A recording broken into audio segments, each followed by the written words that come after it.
Welcome to the DiversiFlite podcast, where we spark careers in the flying taxi sector by introducing industry leaders to talented professionals from aviation's most underrepresented groups.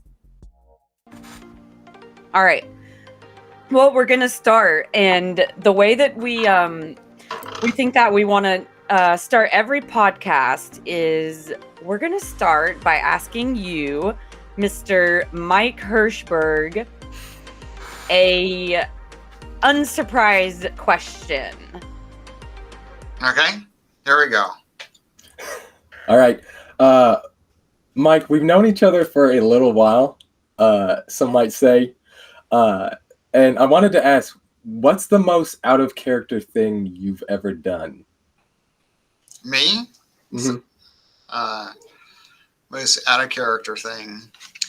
You know, this is I'm going to go back to something when I was still in college, and this is germane. When I was in college, I was in the AIAA, American Institute of Aeronautics and Astronautics student branch. And, I was starting to volunteer for different things like that. I was actually elected as the vice chair for the student branch. And our advisor, who was really inspirational for me, but he said, hey, it's our university's time now to be the host of the regional student conference for the Mid-Atlantic. And so we need somebody to lead this. And I heard myself say, I will do that. And I was really shocked to hear myself say that. And I have no idea why I said that, how that came out of me, whatever. But it was one of the best experiences I've had, where I basically organized a conference when I was still still in college. And that kind of set me on the track for my whole career of volunteering and getting involved with societies like VFS. Wow. I love that answer so much. Yeah, that's a great answer. Yeah, I would say if I had to answer that question, mine would be becoming an engineer was the most out of character thing that I've ever done. What about you, Chris? Gosh, that's a question. That is such a good question. Hosting this podcast? Yes. I'd say it would be something. Oh no, it was when I got up and danced for on stage in college. So that was definitely far out of character. What dance did you do? It was actually it was a Bollywood dance. It was from like a 2000s movie, I think. Is there a recording of this? 2000s movie? Yes, but Betty, Betty, you know what to do. I hope no one ever sees them. Post-production. Apparently, I was a good dancer, so they said, we'll put you in front, right? You and your partner go in front. The issue was the day of, I was off time. I was off time very slightly, and the people behind me were using me for timing. So they were off. So definitely, but again, I mean, Mike, as you said, it's something where like you hear yourself saying yes, and you're like, why did I agree to this? It was just like that, where I said yes, and it was very, spur of the moment type thing. But I think Chris's story wins. I think you check boxes of out of character and potentially most embarrassing, which we almost asked you, Mike. So be grateful we didn't ask you that one. Yes. So yeah, we're so excited to have you here on our very first episode of DiversiFlite.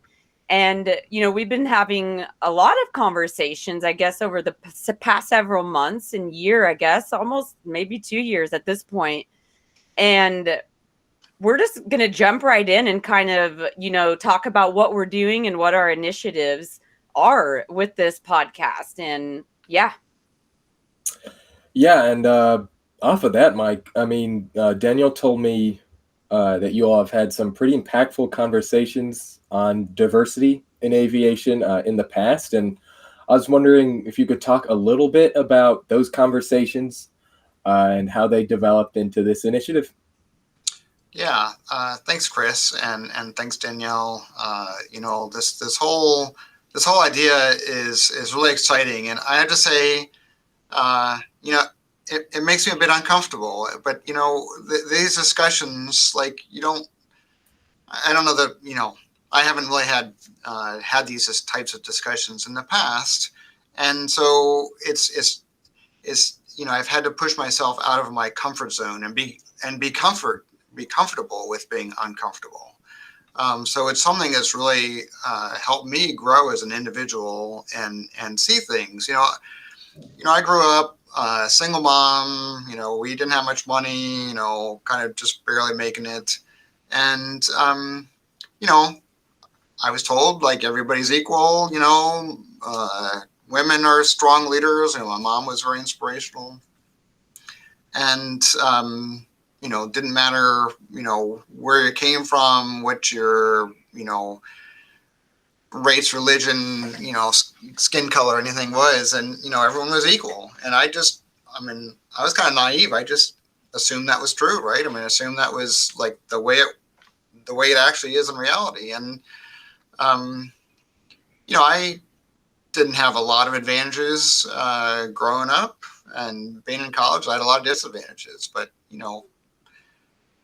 nobody really, I never really felt discriminated against as a white male.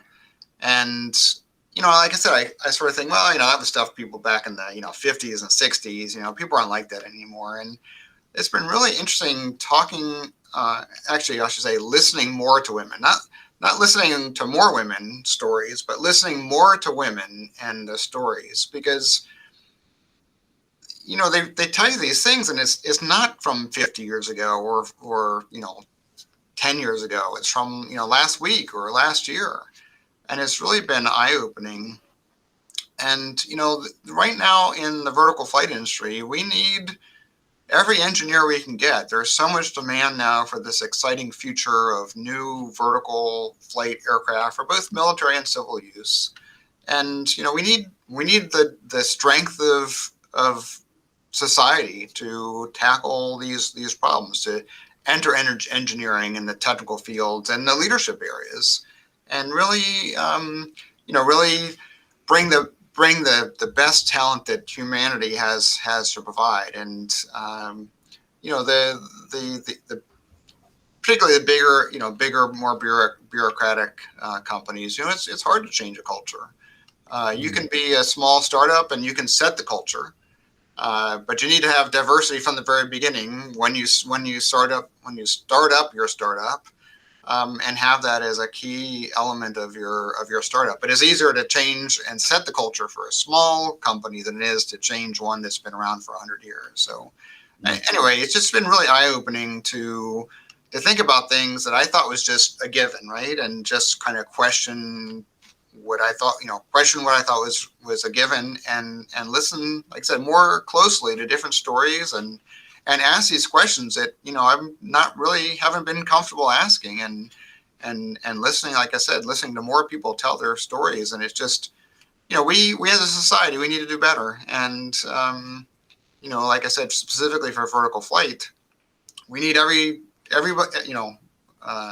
all hands on deck to make this great future that we see come to reality. Good memory. I caught that. We were just working on an article where, anyway, I'm not going to go into it. But Mike, I just want to jump in because you said so many important things just now, and I think I want to circle back to the first thing that you mentioned, which was how uncomfortable it can be to talk about this stuff. I'm not an expert in this area at all.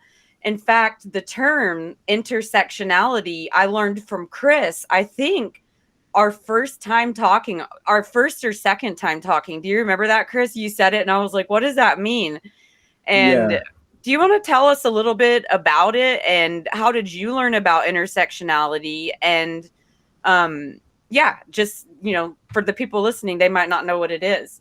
Yeah, so I was in school, and I think it was the intro to communications class, and I'm really glad that this was part of their curriculum. And it was Where was actually that at? It was at JMU. Okay, cool. And it was a TED Talk given by the person who coined the term, Kimberly Crenshaw. And basically what it says, like the point of the theory, in a very basic sense, from my own understanding is, if you are a Black person, then there's one kind of road moving through that. You can think of it that way. If you're a Black man, right? And in that road is all the stuff that you go through and all of your experience as a Black man, right? If you are a Black woman, then it's now a four-way intersection, right? Because you're experiencing things as a woman and you're experiencing things as a Black person, and you standing in the middle. That's why it's called intersectionality. You're at the intersection of all of your identities, and it creates a new experience, right? That's not as well understood. And the example that is given in the TED Talk is one of, I think that there was some workplace, and this is me paraphrasing, and I recommend people, if they're curious, to take a look It's at the TED Talk Kimberly itself. Crenshaw, right? Yes. I can't remember if you already said that or not. Continue, please. She mentioned an example of a workplace where a Black woman was saying basically like, hey, there's discrimination here, and I lost my job in a manner that wasn't fair, right? And the managers of the workplace said, no, there's no discrimination because we have a certain quota for Black people and we have a certain quota for women, and they had no Black women, right?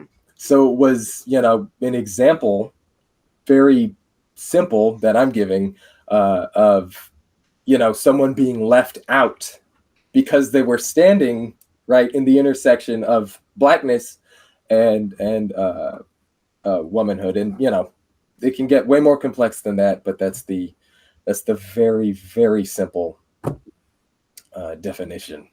Yeah, that was perfect. And I brought that up, Mike, just to sort of, let you know, and I've said this to you before and our audience, that none of us are experts on, we all see everything through our lens. And just because we mess up or, we may offend somebody or hurt their feelings doesn't mean we're a bad person. We don't really become a bad person until we intentionally deny that person's experience.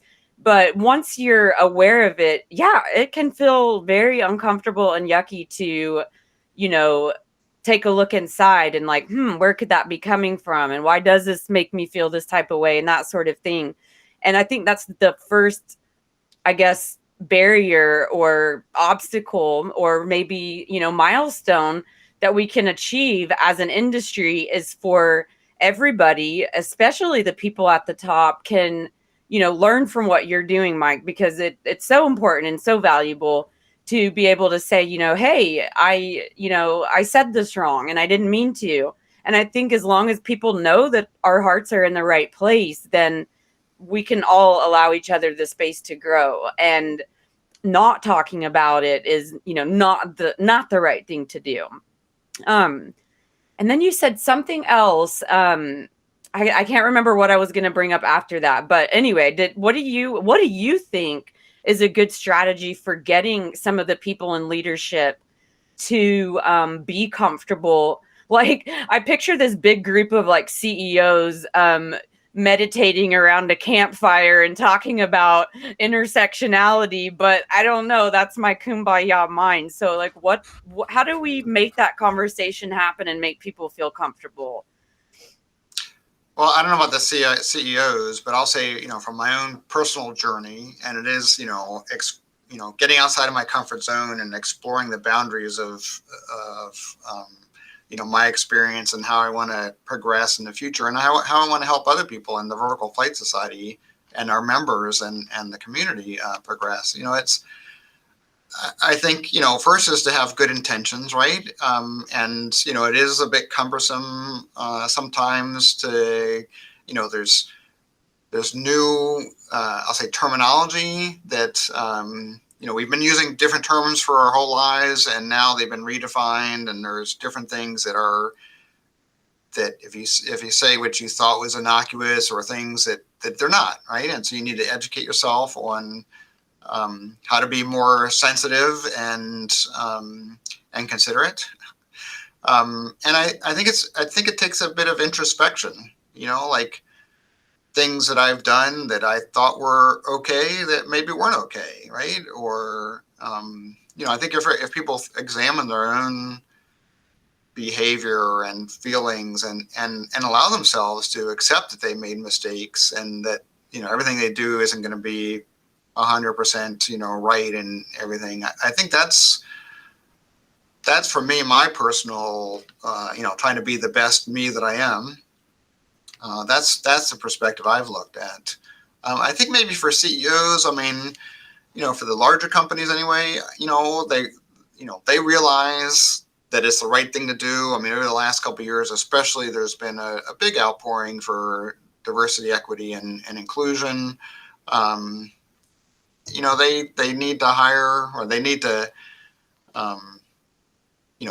they need to enact policies that provide that look for more diversity in the workplace, but then also provide the environment that provides that's an inclusive environment, that once people come and get hired, that they stay. I had one of our members, one of our many PhD aerospace engineers, who was recently graduated and hired. And she said, I was at this big company, and it was 3 months before I was actually in another meeting with another woman. So, it's great to have diversity. You need to have enough diversity to kind of hit a critical mass. But, for CEOs, I think, like I said, it's a strategic direction. It's expanding their leadership team for a more diverse leadership team, executive team, and building from there. So it's both the top down and the bottom up that's necessary to change a culture. Yep.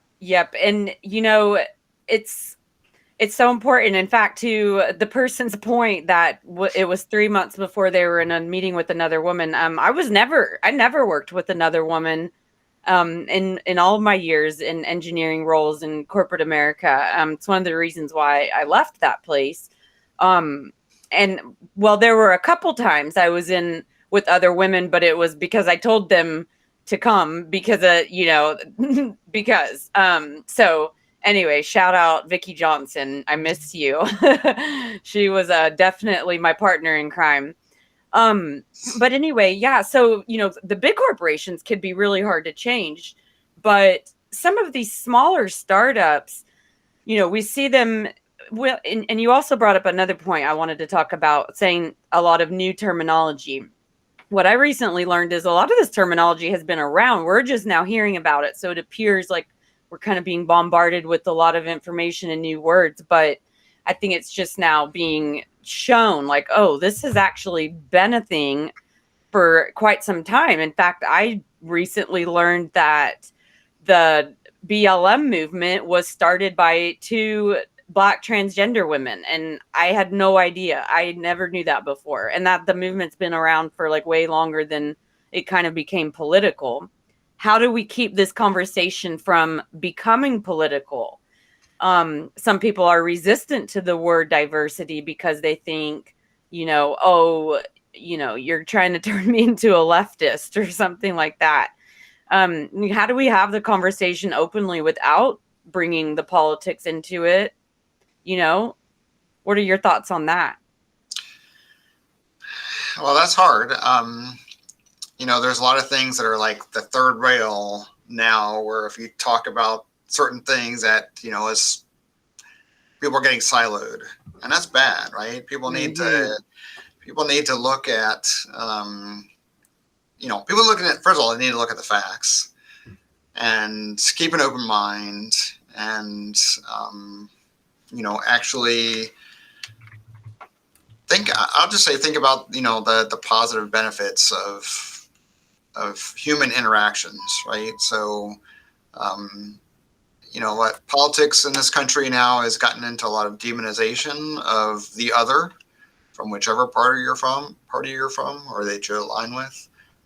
So I think that, have an open mind and looking at data and trying to be empathetic. I mean, I'm a empathetic person. I'm trying to put myself in other people's shoes and try and figure out, how to, one of the roles, the reason why I'm the director of the Vertical Flight Society is all about helping other people, right? Helping them to be the best them that they can be, to improve their technical skills, but also to, now looking at how to improve the workplace and how to improve society in general, and how to make your companies, make your organizations more effective. And stress, friction, animosity, exclusion, those are all negative things that hurt the bottom line, hurt the efficiency of your team, and makes work not a nice, not a fun place to be. And vertical flight is so exciting. We should all be looking at this vision of how can we all, work together and collaborate to make this happen. It really is. I couldn't agree more.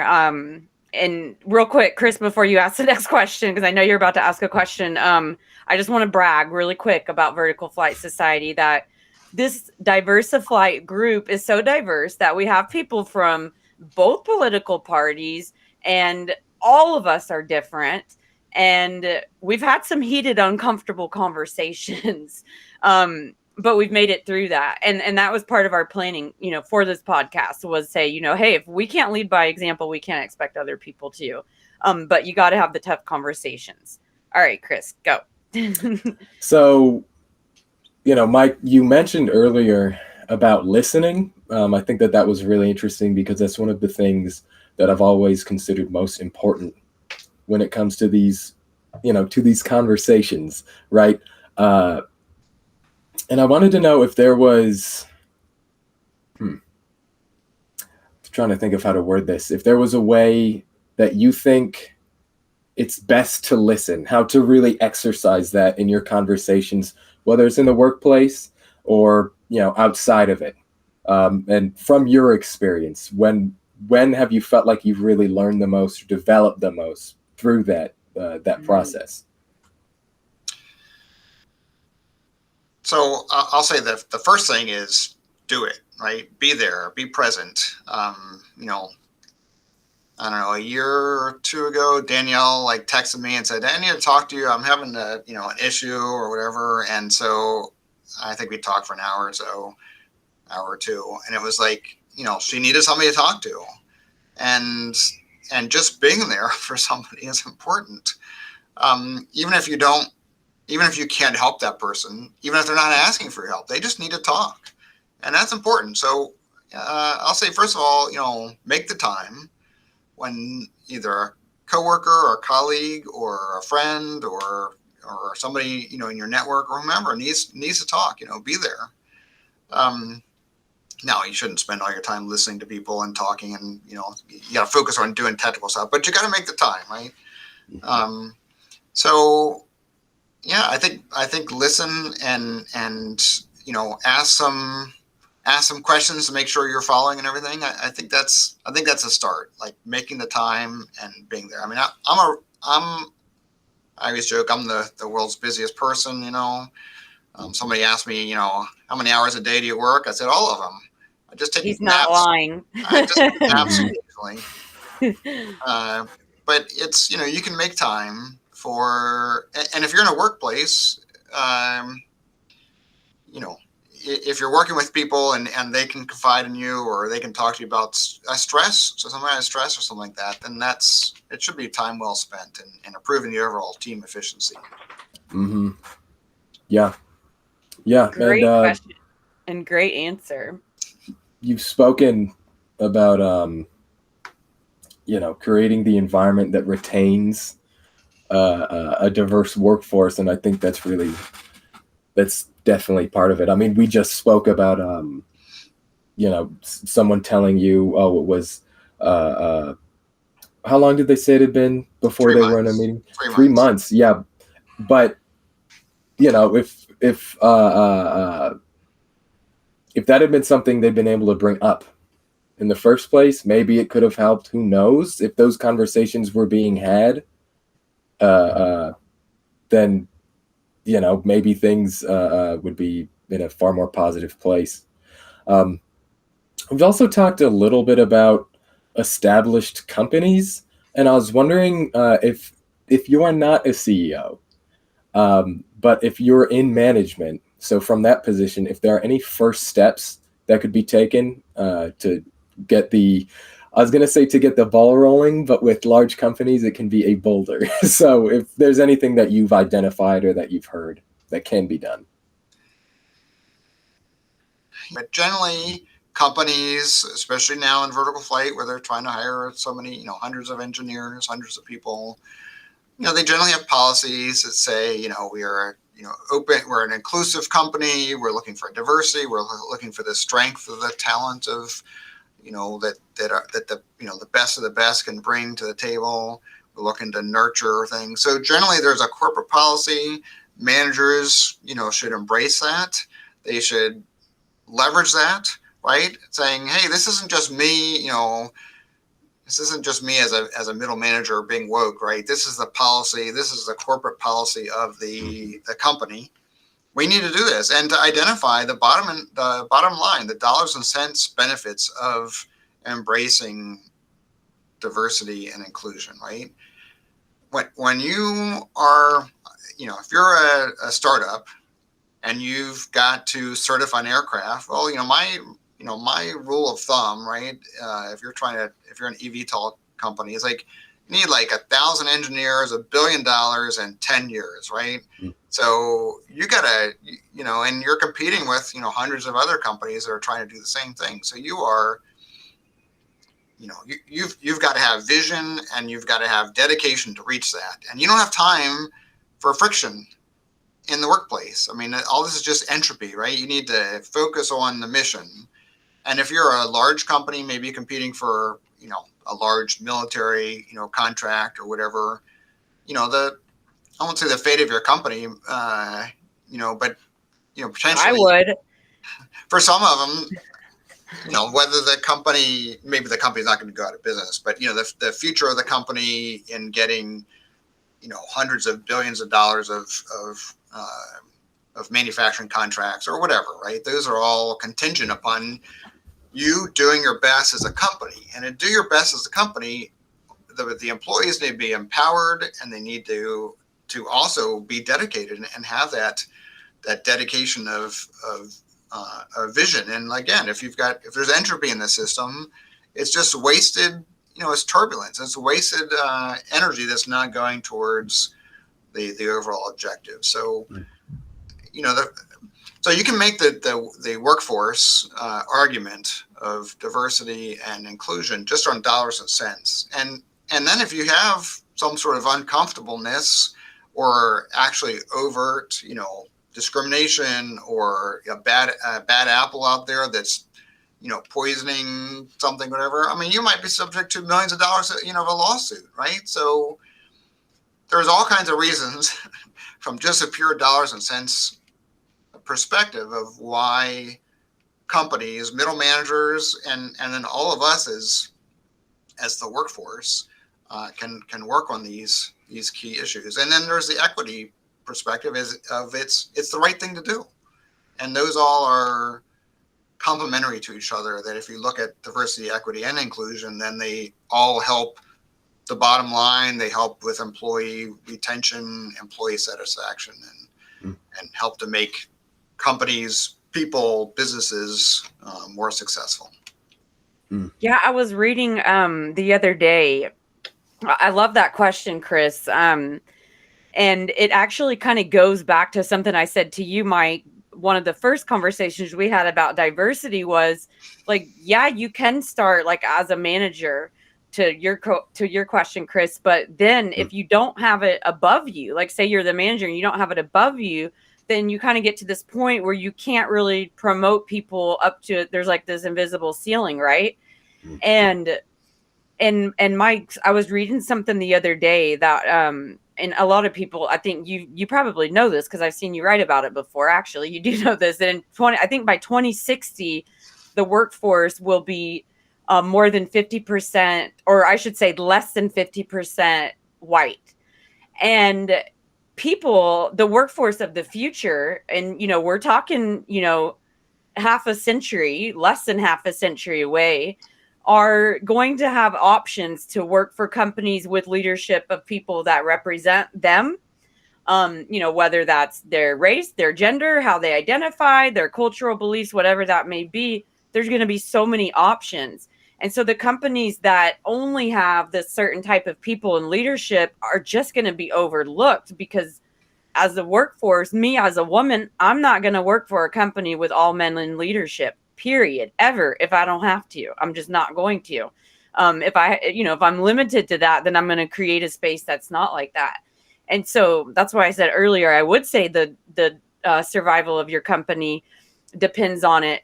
To me, it's as obvious as an eVTOL OEM wouldn't go to the FAA and say, hey, we're not gonna flight test. We're not gonna collect any data. We're just gonna put a picture on our website of our eVTOL with a bunch of people around it looking happy, and we're gonna call it safe.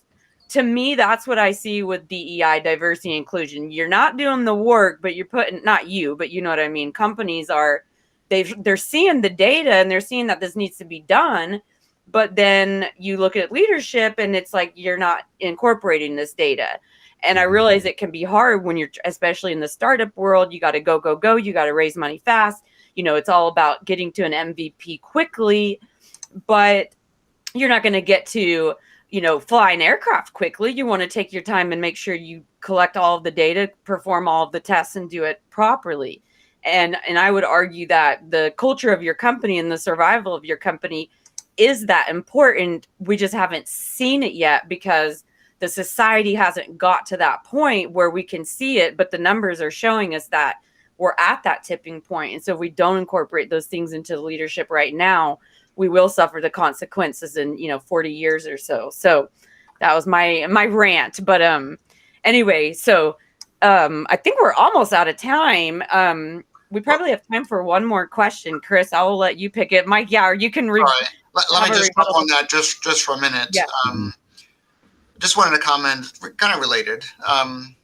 You look on some of the big company websites, and it's great. They've got diverse people represented on their HR page, right?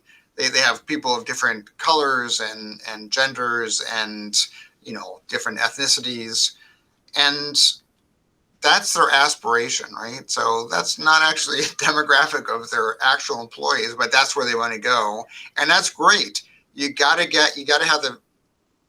want to go there before to get there, and so that's a necessary first step. But having pictures of people, diverse people on your website for your hiring is not sufficient, right? It's got to be it's not just diverse hiring, it's the inclusion to keep people and to actually, work harder to find the hidden talent out there that's maybe not the regular run-of-the-mill places that you're looking to hire.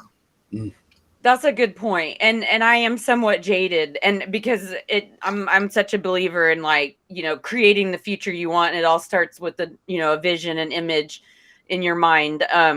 I'm slightly jaded because I won't say any names, but there's a company that they went and took pictures of diverse talent in their workforce that they have on the website, and literally none of those people work at the company anymore because it wasn't inclusive, but their pictures are still on the website. So things like that. But you also, I would say, I agree with you, but I would also say that I think it would help companies to be super transparent. Like, we're struggling in this area, but we want to do better. What can we do to make you want to work for us? Instead of, because I feel like it's almost, it's like dating.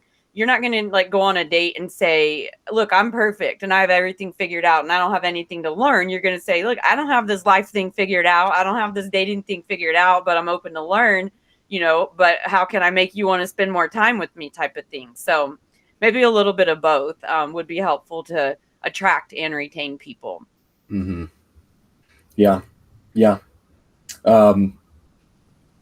Well, Mike, since we're almost out of time, I hate to pivot because that is such a good topic. Hey, you can add to it. I mean, and it's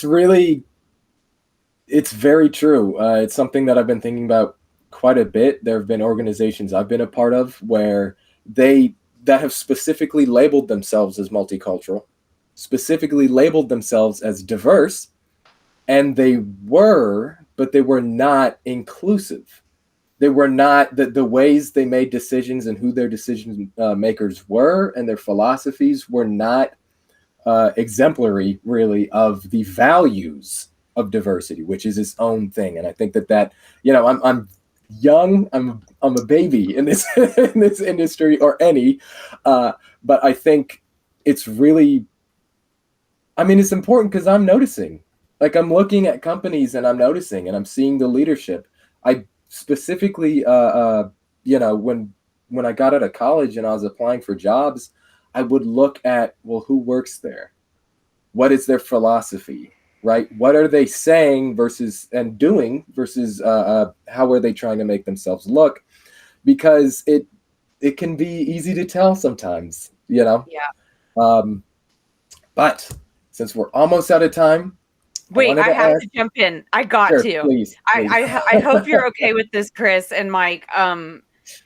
But I thought it might be valuable to our listeners to give an example of what inclusivity looks like. Inclusivity, I'm not actually sure what the proper term is right there. But Chris, I was hoping, I'll go first, but I think we should both give an example of a time that we felt included, the most included in a non-inclusive environment. And you can opt out of answering that if you want, but I'm gonna go first and say, when I was at a job that did not feel inclusive, at a meeting with all men in leadership, and I was an engineer and was there to provide numbers and data, and this one time, when I was in a meeting with people that were a little bit higher than what I was typically around as far as status in the company, one of the leaders turned to me and asked me what I thought. Mind blown how tiny that was. I have never been so motivated to work as I felt that day. And that's the only time that happened in my entire career as an engineer, that somebody asked me what I thought we should do. I cannot tell you how valuable that moment was for me. So just, that's how little it is. It can be that little. You don't have to have a freaking parade, just ask somebody. So that's my best inclusion story. I've had much better ones since then with you, Mike, but that was in a non-inclusive environment. Yeah. Do you want to go, Chris? Yeah. Actually, my examples from very, very early on in my experience in the workforce generally. I mean, I was a teenager, and I remember someone was yelling at me for it was a customer or a client that we had. I was working at a pool, so it was like one of our patrons, and they were yelling because of something that had basically been a misunderstanding, which was unfortunate. And I watched my manager, who was not necessarily loved at the time. Wait, pause. We'll have to edit this out. Mike has lost audio. Who lost audio? I was wondering why he was making odd faces. This is a really good story. Yeah, it's an interesting one. Definitely a moment. Okay, it's back now. And we have 3 minutes. And I do have a hard stop, but no worries. We can edit the ending if it ends at a weird time. But I do want you to finish the story. Okay. So I was working at a pool. It was one of my first jobs. And our manager, who we kind of had a rocky relationship with a lot of the employees, and the environment wasn't always the best, but I was being yelled at over a misunderstanding. And what was interesting to me was, without knowing the details of the situation, he came up and he addressed this person who was yelling and pulled them aside. And when that person came back, who was just yelling at me, came back over to me, they said, "Hey, I'm really sorry." So Wow. my manager, who normally I didn't expect to stand for my interests or the interests of the folks around me necessarily, which was too bad, did. And that was very impactful. And it changed my motivation at work, understanding like, hey, if something very serious happens, I can rely on this person. And I've had bosses since where I know, okay, I can rely on this person just to talk to or just to raise grievances to. And that's even more encouraging. So Yes. yeah, that's probably the big story, partially because it involves someone yelling at me for like a couple minutes. That's great. But Mike, I wanted to know, because we do have to end soon. You have a relatively large scale of the industry. So is there anything that you'd like to pass on to industry leaders, or any notes that make you feel hopeful and excited about the industry and its future? Well, I'm definitely hopeful and excited for the future. No question about that. I think there's probably not been another more exciting time in aviation since maybe the 1960s, kind of the golden age of vertical flight. Yeah, I think just, we need to, we don't have time. We don't have time to waste to reach this exciting future. We need to, all work together. That's what VFS is all about, right? It's a collaboration. It's how can we work together to advance the state of the art of vertical flight, or just to advance the use of vertical flight technology in aircraft. So, there's no time to lose. Get comfortable with being uncomfortable. Stretch beyond your comfort zone, and try and make your workplace a better working place, and try to make I got my MBA, and I kind of joke sometimes that the key thing I learned, the most important thing I learned right before I became the director of VFS, was happy employees are productive employees. And if employees are not happy, they're not going to be as productive. So do the right thing, work towards diversity and inclusion, and be supportive of your employees. And, employees, be supportive of your employer too. Do your best and try to be your best, and try to create the best products for our vertical flight future that you can. Perfect. Love it. Mike, you're a brave soul. Thank you for being our first guest guinea pig. Lots more cool episodes to come. Oh yeah, and Happy New Year, everybody, because technically it's 2022 now. But thanks. Yeah, thank you so much, Mike, for coming on and being our guinea pig. That was very helpful.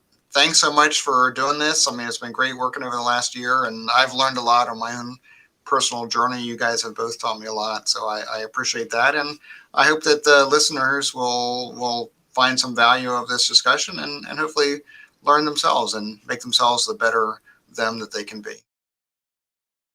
This podcast has been brought to you by the Vertical Flight Society. To learn more about the flying taxi companies and available careers, go to vtol.org/DiversiFlite. Thanks so much for listening.